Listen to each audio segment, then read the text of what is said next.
31 डिसेंबरसाठी कडेकोट बंदोबस्त, 70 static point, 13 ठिकाणी नाकाबंदी. सरत्या वर्षाला निरोप आणि नववर्षाच्या स्वागतावेळी कोणतीही अनिश्चित घटना घडू नये यासाठी रविवारी 31 तारखेला पोलीस आयुक्तालयाने शहरात मोठा पोलीस फौजफाटा तैनात केला आहे.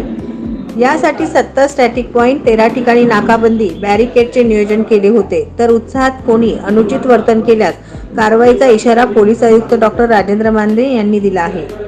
31 डिसेंबर रोजी इंग्रजी कॅलेंडर वर्षाचा शेवटचा दिवस होता. मध्यरात्री 12 नंतर नवीन वर्षाच्या स्वागतासाठी कार्यक्रमाचे आयोजन केले जाते. यात विशेषतः तरुण-तरुणी मोठ्या प्रमाणात सहभागी होतात. उत्साहामध्ये तरुण मुले-मुली रस्त्यावर पायी, दुचाकींवर फिरतात. अतिउत्साहात अपघात घडू शकतात. तसेच दारू प्राशन करून गाडी चालवणे, ट्रिपल सीट दुचाकीवर फिरत आरडाओरडा, महिलांची छेडछाड, बिभत्स वर्तन केल्यास संबंधितावर कार्यवाही केली जाईल. रस्त्यावर महिलांच्या सुरक्षिततेसाठी महिला गस्ती पथक, दामिनी पथक नेमले आहे. शहरात रहदारीवर नियंत्रणासाठी ठिकठिकाणी बॅरिगेटिंगची व्यवस्था केली आहे. शहरात सोनसाखळी चोरी व महिला सुरक्षिततेसाठी गुन्हे शाखेचे पथक नेमले आहे.